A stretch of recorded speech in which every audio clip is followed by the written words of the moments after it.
Then we pushed off for the last time, and within a few minutes I was aboard the James Caird. The crew of the Stancombe Wills shook hands with us as the boats bumped together and offered us the last good wishes. Then, setting our jib, we cut the painter and moved away to the northeast. The men who were staying behind made a pathetic little group on the beach, with the grim heights of the island behind them and the sea seething at their feet. But they waved to us and gave 3 hearty cheers. There was hope in their hearts, and they trusted us to bring the help that they needed. I had all sails set, and the James Caird quickly dipped the beach and its line of dark figures.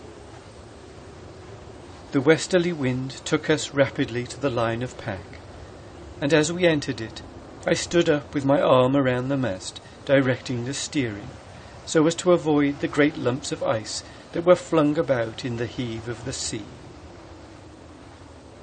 The pack thickened, and we were forced to turn almost due east, running before the wind towards a gap I had seen in the morning from the high ground. I could not see the gap now, but we had come out on its bearing, and I was prepared to find that it had been influenced by the easterly drift. At 4 o'clock in the afternoon we found the channel, much narrower than it had seemed in the morning, but still navigable. Dropping sail, we rowed through without touching the ice anywhere, and by 5:30 p.m. we were clear of the pack with open water before us. We passed one more piece of ice in the darkness an hour later, but the pack lay behind, and with a fair wind swelling the sails, we steered our little craft through the night, our hopes centred on our distant goal. The swell was very heavy now, and when the time came for our first evening meal, we found great difficulty in keeping the primus lamp alight and preventing the hoosh splashing out of the pot. 3 men were needed to attend to the cooking, 1 man holding the lamp and 2 men guarding the aluminium cooking pot, which had to be lifted clear of the primus whenever the movement of the boat threatened to cause a disaster. Then the lamp had to be protected from water, for sprays were coming over the bows and our flimsy decking was by no means watertight. All these operations were conducted in the confined space under the decking, where the men lay or knelt and adjusted themselves as best they could to the angles of our cases and ballast. It was uncomfortable, but we found consolation in the reflection that without the decking we could not have used the cooker at all. The tale of the next 16 days is one of supreme strife amid heaving waters.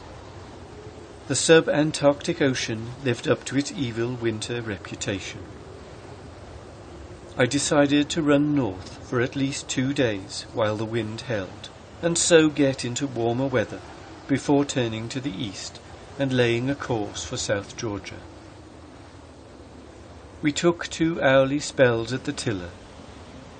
The men who were not on watch crawled into the sodden sleeping bags and tried to forget their troubles for a period, but there was no comfort in the boat. The bags and cases seemed to be alive in the unfailing knack of presenting their most uncomfortable angles to our rest-seeking bodies. A man might imagine for a moment that he had found a position of ease, but always discovered quickly that some unyielding point was impinging on muscle or bone. The first night aboard the boat was one of acute discomfort for us all, and we were heartily glad when the dawn came and we could set about the preparation of a hot breakfast. This record of the voyage to South Georgia is based upon scanty notes made day by day. The note dealt usually with the bare facts of distances, positions and weather, but our memories retain the incidents of the passing days in a period never to be forgotten. By running north for the first 2 days, I hoped to get warmer weather and also to avoid lines of pack that might be extending beyond the main body. We needed all the advantage we could obtain from the higher latitude for sailing on the Great Circle. But we had to be cautious regarding possible ice streams. Cramped in our narrow quarters and continually wet by the spray, we suffered severely from cold throughout the journey. We fought the seas and the winds, and at the same time had a daily struggle to keep ourselves alive. At times we were in dire peril. Generally, we were upheld by the knowledge that we were making progress toward the land where we would be, but there were days and nights when we lay hove to, drifting across the storm-whitened seas, and watching, with eyes interested rather than apprehensive, the uprearing masses of water, flung to and fro by nature in the pride of her strength. Deep seemed the valleys when we lay between the reeling seas. High were the hills when we perched momentarily on the tops of giant cones. Nearly always there were gales. So small was our boat, and so great were the seas, that often our sail flapped idly in the calm between the crests of 2 waves. Then we would climb the next slope and catch the full fury of the gale, where the wool-like whiteness of the breaking water surged around us. We had our moments of laughter, rare it is true, but hearty enough. Even when cracked lips and swollen mouths checked the outward and visible signs of amusement, we could see a joke of the primitive kind. Man's sense of humour is always most easily stirred by the petty misfortunes of his neighbours, and I shall never forget Worsley's efforts on one occasion to place the hot aluminium stand on top of the primer's stove after it had fallen off in an extra heavy roll. With his frost-bitten fingers he picked it up, dropped it, picked it up again, and toyed with it gingerly as though it were some fragile article of ladies' wear. We laughed, or rather gurgled with laughter. The wind came up strong and worked into a gale from the northwest on the 3rd day out. We stood away to the east.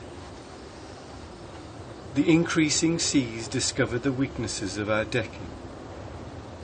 The continuous blows shifted the box lids and sledge runners so that the canvas sagged down and accumulated water.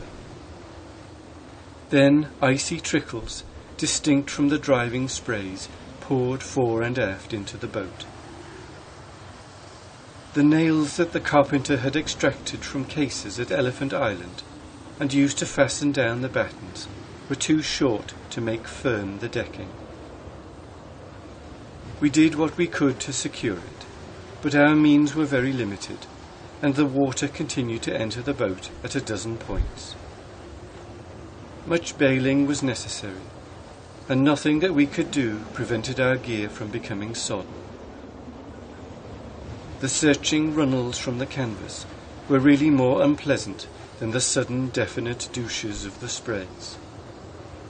Lying under the thwarts during watches below, we tried vainly to avoid them. There were no dry places in the boat, and at last we simply covered our heads with our Burberrys and endured the all-pervading water. The bailing was work for the watch. Real rest we had none. The perpetual motion of the boat made repose impossible. We were cold, sore, and anxious. We moved on hands and knees in the semi-darkness of the day under the decking. The darkness was complete by 6 p.m., and not until 7 a.m. of the following day could we see one another under the thwarts. We had a few scraps of candle, and they were preserved carefully in order that we might have light at mealtimes. There was one fairly dry spot in the boat, under the solid original decking at the bows, and we managed to protect some of our biscuit from the salt water. But I do not think that any of us got the taste of salt out of our mouths during the voyage.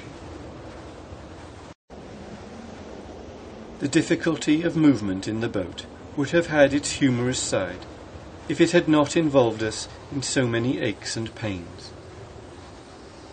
We had to crawl under the thwarts in order to move along the boat, and our knees suffered considerably. When watch turned out, it was necessary for me to direct each man by name when and where to move, since, if all hands had crawled about at the same time, the result would have been dire confusion and many bruises. Then there was the trim of the boat to be considered.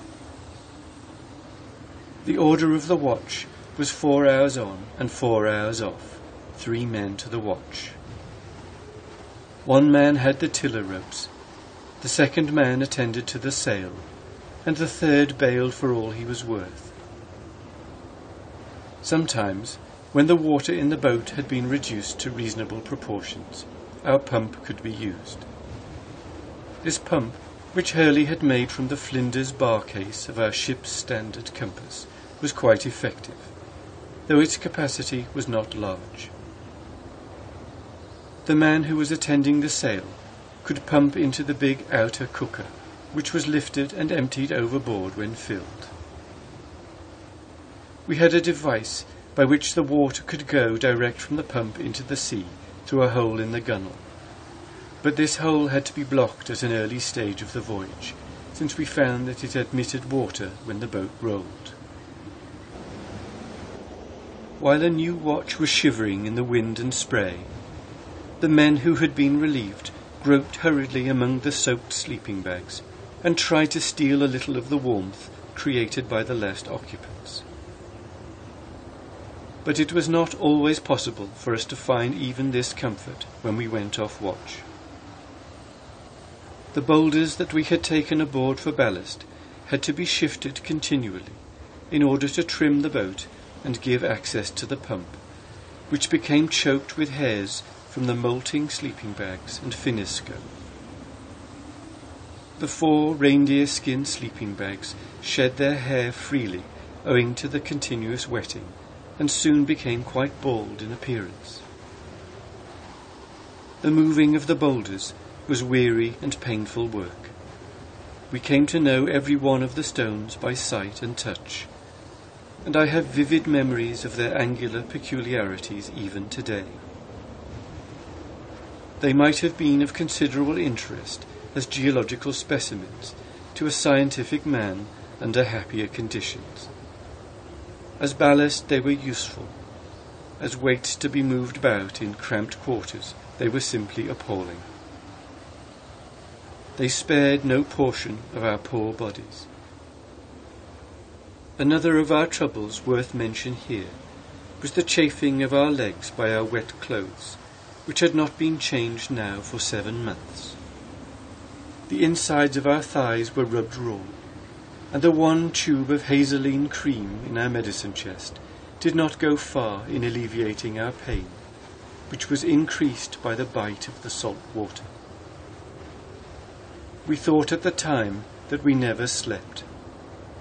The fact was that we would doze off uncomfortably, to be aroused quickly by some new ache or another call to effort.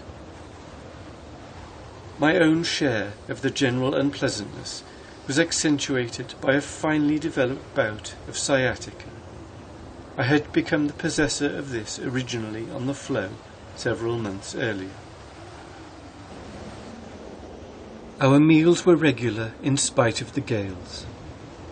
Attention to this point was essential, since the conditions of the voyage made increasing calls upon our vitality. Breakfast at 8 a.m. consisted of a pannikin of hot hoosh made from Bovril sledging ration, 2 biscuits and some lumps of sugar. Lunch came at 1 p.m. and comprised Bovril sledging ration eaten raw, and a pannikin of hot milk for each man.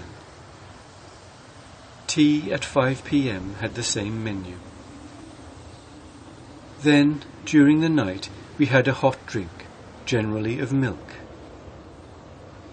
The meals were the bright beacons in those cold and stormy days. The glow of warmth and comfort produced by the food and drink made optimists of us all. We had 2 tins of viral, which we were keeping for an emergency. But, finding ourselves in need of an oil lamp to eke out our supply of candles, we emptied one of the tins in the manner that most appealed to us, and fitted it with a wick made by shredding a bit of canvas. When this lamp was filled with oil, it gave a certain amount of light, though it was easily blown out, and was of great assistance to us at night. We were fairly well off as regards fuel, since we had 6.5 gallons of petroleum.